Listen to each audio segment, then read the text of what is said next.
All right. Well, um, I'm just going to state plainly. I think I've just won, or I think I've won.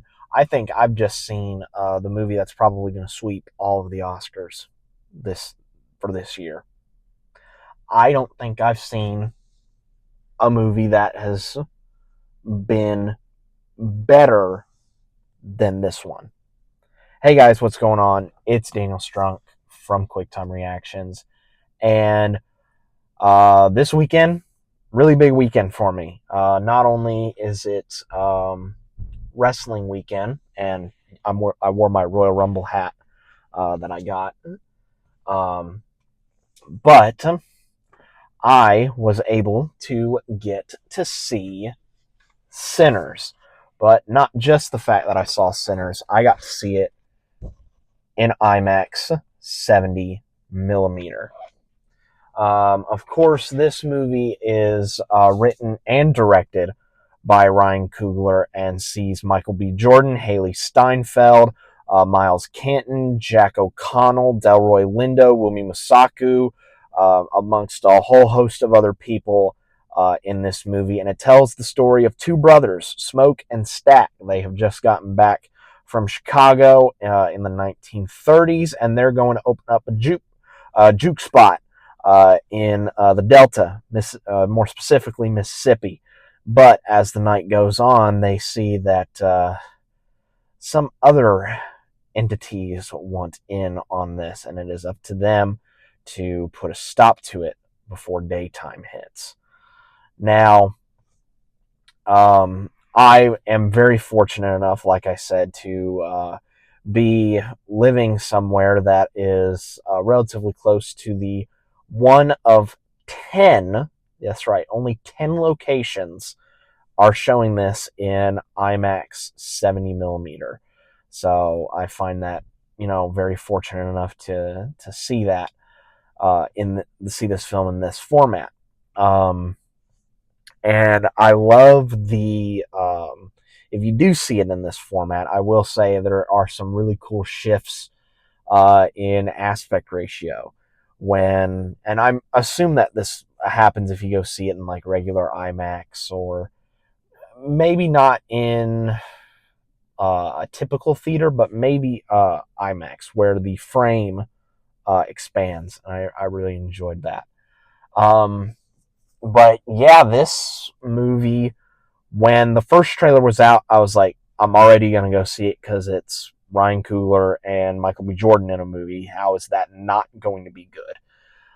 And then once more of the plot came out, and once the second trailer had come out, where it is revealed that there are indeed vampires in this, that got me even more excited. And after seeing this movie, it is what was advertised in the trailers, but also something completely different. And I'll explain on that. The movie is very much part horror movie, but also part like exploring what music does. And I love that they build in this mythology of like there's a certain person that unlocks a doorway between worlds, the living and the dead, and I just found that to be so cool. Um, Michael B. Jordan is absolutely awesome in both of his roles as Smoke and Stack. Um, I found him to be absolutely entertaining and very, like I said in my Alto Knights review, that a person playing two characters, you have to figure out, you have to make them very distinct. Those two separate characters very distinct. And Michael B. Jordan does a really good job of making his performance not only entertaining but also distinctive. Like, which one is Smoke and which one is Stack, and I really love that. Haileesteinfeld, who plays Mary in the film, I found her to be really awesome. Of course, Kate Bishop in the MCU. Absolutely enjoyed her performance. It was also nice to see Wumi Masaku in this, B-15 also from the MCU, so that was awesome. And Michael B. Jordan's Killmonger in the MCU, so whole lot of MCU people in this movie. Delroylindo was a very interesting character, kind of, a man who had seen it all type of character, kind of warning Sam, played by Miles Canton. And it said in the credits introducing Miles Canton, so this was a hell of a first film for him. I loved his performance. Delroy Lindo's character, being this kind of journeyman who's like seen it all and kind of being like the warning sign for Sammy and their conversation in the car, about how there was a lynching that had happened in the past.